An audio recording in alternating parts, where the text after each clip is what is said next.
Hello guys, welcome back to my channel. இன்னைக்கு நாம சௌபாக்கியவதி ட்ராமாவோட third பார்ட்ல என்ன நடந்துச்சுங்க தான் பார்க்க போறோம். வீடியோக்குள்ள போறதுக்கு முன்னாடி மறக்காம அந்த வீடியோக்கு ஒரு லைக்கை போட்டுருங்க. லாஸ்ட் பார்ட்ல ஹீரோயினி தன்னோட ஃபேமிலியை லஞ்சுக்கு கூப்பிடுவாங்கன்னு புருஷன்கிட்ட பர்மிஷன் கேட்டிருப்பா. அவனும் ஓகேன்னு சொல்லியிருப்பான். அதே மாதிரி ஃபேமிலி மொத்தமும் வந்திருப்பாங்க. ஆனா அவங்க ரிசீவ் பண்றது நம்ம ஹீரோ தான். ஹீரோயினி எங்கடான்னு பார்த்தா அவளை தூக்க மாத்திரை கொடுத்து ரூம்ல படுக்க வச்சிருப்பான். இவங்களும் வந்து லஞ்ச் சாப்பிட்டுட்டு பொண்ணு எங்கன்னு கேட்பாங்க. பொண்ணு ரூம்ல தூங்குறான்னு சொன்னதும் சரி ஓகே அப்படின்னு சொல்லிட்டு அவங்க எல்லாருமே கிளம்பிடுவாங்க. ஆனா அதுல வந்து பாட்டிக்கு சுத்தமா உடன்பாடு இல்லை. இவன் எதையும் மறைக்கிறான், என்னோட பேத்தி ஏதோ பண்ணியிருப்பாங்கிற ஒரு டவுட்லேயே தான் அங்கிருந்து போகுது. இப்போ நைட்டு 2 மணி ஆயிடுச்சு. இன்னுமே நம்ம ஹீரோயினி தூங்கிட்டு தான் இருக்கா. அந்த தூக்க மாத்திரையோட எஃபெக்ட் வேலை செய்யுது போல. இவன் பக்கத்துல உட்காந்து அப்படியே பொண்டாட்டியை ரசிச்சுக்கிட்டு பாட்டு பாடிக்கிட்டு இருக்கான். அப்பதான் இவளும் கண்ணு முழிச்சு பாக்குறா. இவன் பக்கத்துல உட்காந்துருக்கான். என்னாச்சு ராகு, நான் ரொம்ப நேரம் தூங்கிட்டேனா? நான் போய் இப்போ உடனே லஞ்சுக்கு ரெடி பண்ணுமே, நான் என்ன இப்படி படுத்து தூங்கிட்டேன் அப்படின்னு சொல்லிட்டு இவ கிளம்ப பாக்குறான். ரிலாக்ஸ் பேபி, உன்னோட ஃபேமிலி எல்லாரும் லஞ்சுக்கு வந்தாங்க, சாப்பிட்டுட்டு போயிட்டாங்க அப்படின்னு சொல்றான். என்ன சொல்றீங்க? லஞ்சுக்கு வந்தாங்களா? அது எப்படி சாப்பிட்டுட்டு என்ன பார்க்காம போயிருப்பாங்க அப்படின்னு சொல்றான். ஆமா, அவங்க வந்தாங்க, சாப்பிட்டாங்க, வந்த வேலை முடிஞ்சிருச்சு, போயிட்டாங்க. ஆனா நீ எதுக்காக உன்னோட ஃபேமிலியை மீட் பண்ணணும்னு நினைச்சா? எதுக்காக அவங்கள பார்க்கணும்னு நினைச்சேன்னு கேட்கறான்.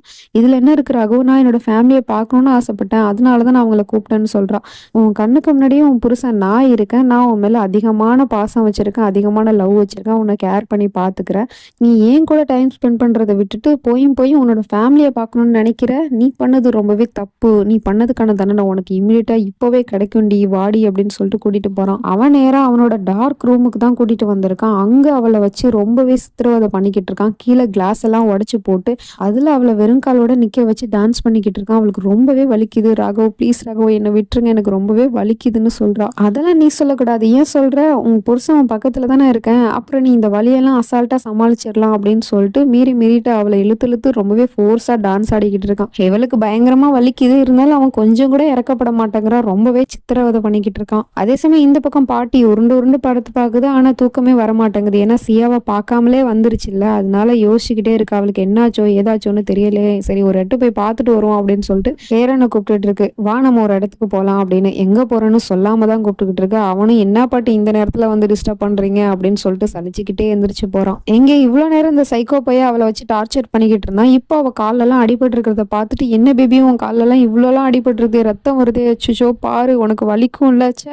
நான் என்ன இப்படி பண்ணிட்டேன், இந்த மாதிரி ஒரு முட்டாள்தனமான காரியத்தை பண்ணிட்டேன்னு, உனக்கு ரொம்ப வலிக்குதா பேபி, என்னை மன்னிச்சிருமா, நான் தெரியாம பண்ணிட்டேன் அப்படின்னு காலில் மருந்து போட்டு விட்டுட்டு இருக்கான். இவளுக்கு ஒன்றும் புரியல. என்னடா நீ என்னை இப்படி படுத்தி எடுக்கிறியடா அப்படிங்கிற மாதிரி பார்த்துட்டு இருக்கா. அவனும் இவ்வளோ நேரம் சாஃப்டா பேசிட்டு இருந்தவன் சடனா வந்து அவன் மேலே அவனுக்கு கோவம் வருது. நான் தானே உன்னை இப்படி கஷ்டப்படுத்தினேன், எனக்கு தண்டனை கிடைக்கணும், இன்னும் அடின்னு சொல்லிட்டு அவ கையை பிடிச்சி அடிச்சுக்கிட்டு இருக்கான். என்ன பண்றீங்க நீங்க அப்படின்னு சொல்லிட்டு அவ கையை எடுத்துக்கிறா.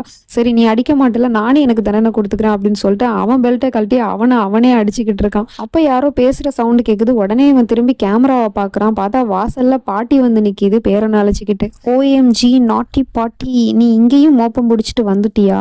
ஆரம்பத்துல இருந்தே நீ என்னோட காதலுக்கு வில்லியா தான் இருக்கிற அப்படின்னு சொல்லிட்டு இருக்கான். அப்பதான் நமக்கு ஒரு பிளாஷ்பேக்கை காட்டுறாங்க. இந்த சைக்கோ பயலுக்கு ஹீரோயினை கல்யாணம் பண்ணி கொடுக்கறதுக்கு முன்னாடியே பாட்டிக்கு ஒரு சந்தேகம் வந்திருக்கு. அவன் பெரிய பணக்காரன், அவன்கிட்ட இருக்கிற பணத்தை வச்சு அவன் பெரிய குடும்பத்திலே சம்மந்தம் பண்ணியிருக்கலாம். ஆனா அதை விட்டுட்டு நம்ம வீட்டுல, நம்ம மிடில் கிளாஸ் வீட்டுல வந்து அவன் நம்ம வீட்டு பொண்ணை கேட்கிறான். ஆனா இதுல ஏதோ இடிக்குது, எனக்கு ஏதோ தப்பா தோணுது அப்படின்னு பாட்டி சந்தேகப்பட்டு சொல்லிட்டு இருக்கு. ஆனா இவங்க சொல்றதெல்லாம் ஹீரோயினோட அம்மா நம்புற மாதிரியே தெரியல. நீங்க எதுக்காக மாமியாரை எல்லாத்தையுமே சந்தேக கண்ணோட்டத்திலேயே பாத்துக்கிட்டு இருக்கீங்க? அவனுக்கு ஏதோ நம்ம வீட்டு பொண்ணை பிடிச்சி போயிடுச்சு, வாண்டடா வந்து பொண்ணு கேட்டா நம்மளும் சம்மதிச்சிட்டோம், சரி நல்ல பையனா இருக்கானே பாக்குறதுக்கு அப்படின்னு.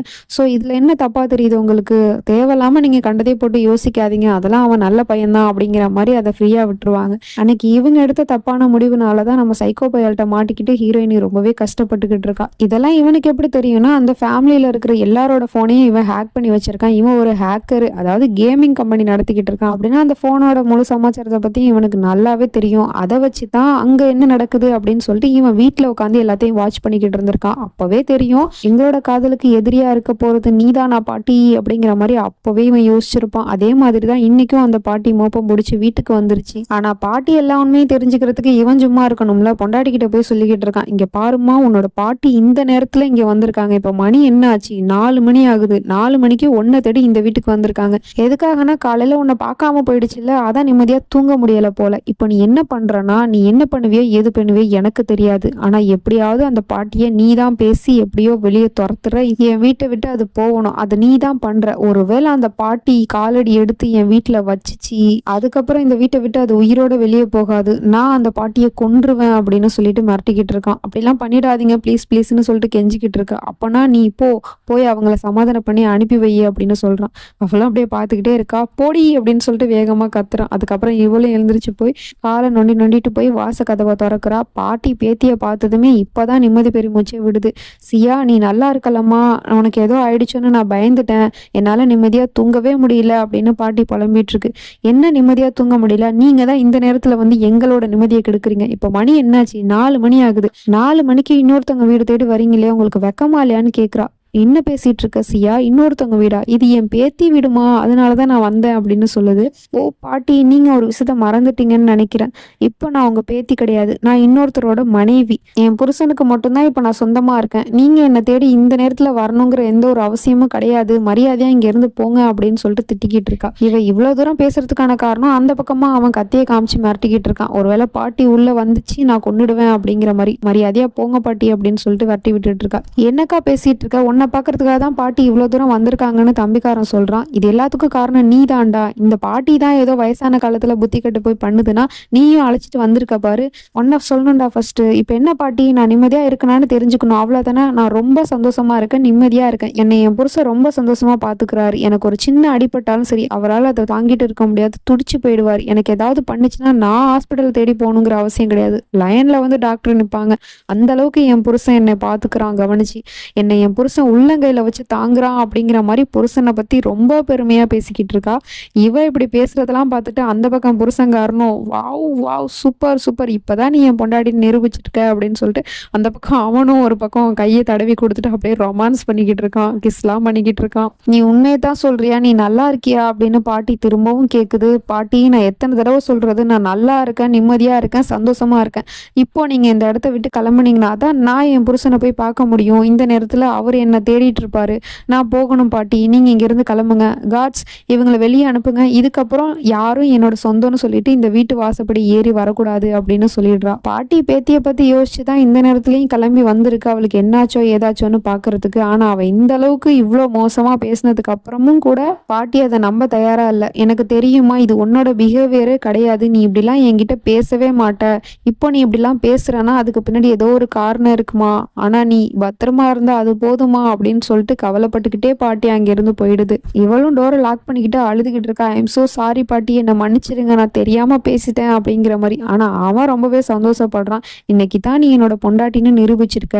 இப்படி நீ எனக்கு எப்போதுமே துணையா இருந்துட்டா, உன் ஃபேமிலியை உன்கிட்ட நெருங்க விடாம இருந்துட்டா, நானும் உன்னை பத்திரமா பார்த்துப்பேன்ல பேபி. அப்புறம் ஏன் நீ என்னை கோவப்படுத்துற மாதிரி சில விஷயம் பண்ற? இதுக்கப்புறம் பண்ணாத, சரியா? சரி வா அப்படின்னு சொல்லிட்டு பொண்டாட்டி அப்படியே தூக்கிக்கிட்டு சுத்திக்கிட்டு இருக்கான். அப்படியே அவளோட காலில் ரத்தம் அப்படியே வடியுது. எந்த அளவுக்கு ஒரு சைக்கோத்தனமான புருஷனா இருக்கிறான் பாருங்க இவன்.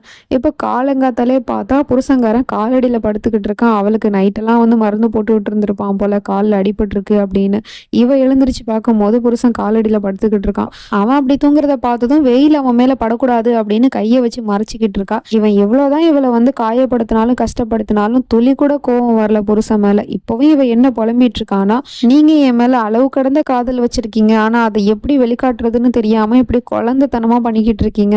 எப்படி ஒரு குழந்தை தனக்கு பிடிச்ச பொருள் மேல ஆசைப்பட்டு அது மேல பிடிவாதமா அதை வாங்கியே தீரணுங்கிற மாதிரி ஒரு பிடிவாதத்துல இருக்கோ, அதே மாதிரிதான் நீங்க என்ன என் மேல இருக்கிற காதல்ல என்னை எப்படியாவது அடையணும்னு நினைச்சீங்க, என்ன அடைஞ்சிட்டீங்க.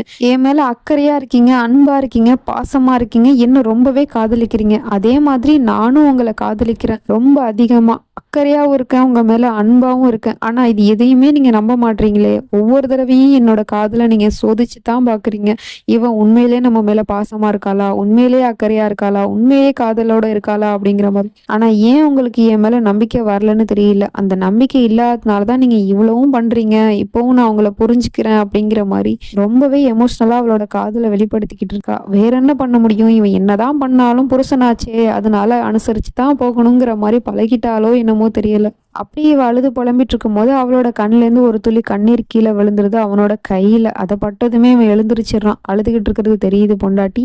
ஏமா நீ அழுகுற, என்னாச்சு உனக்கு? இங்க பாருமா, உனக்கு உன்னோட புருஷன் நான் உன் கூட இருக்கிற வரைக்கும் நீ எதுக்காகவும் யாருக்காகவும் கலங்க கூடாது, நான் உன்னை பத்திரமா பார்த்துப்பேன் அப்படின்னு சொல்லிட்டு பேசிட்டு இருக்கான். அப்போ ஒரு ஃபோன் கால் வருது. எவன்டா அது என் பொண்டாட்டி கூட பேசிட்டு இருக்கும்போது வந்து டிஸ்டர்ப் பண்றது அப்படின்னு சொல்லிட்டு கால் அட்டன் பண்றான். வாட்ச்மேன் தான் பேசிக்கிட்டு இருக்கான். சார் உங்க மனைவியோட பேரண்ட்ஸ் எல்லாருமே வீட்டு வாசல்ல வந்து நிக்கிறாங்க. அவங்கள என்ன பண்றது? வீட்டுக்குள்ள விடவா வேணாமா அப்படின்னு சொல்லிட்டு கேட்குறான். இவனுக்கு செமையா கோவம் வந்துருது. இப்பதான் அந்த பாட்டி கிளம்பி போச்சு. அதுக்குள்ள அப்பா அம்மா வராங்களா அப்படிங்கிற மாதிரி முழிச்சுக்கிட்டு இருக்கான்.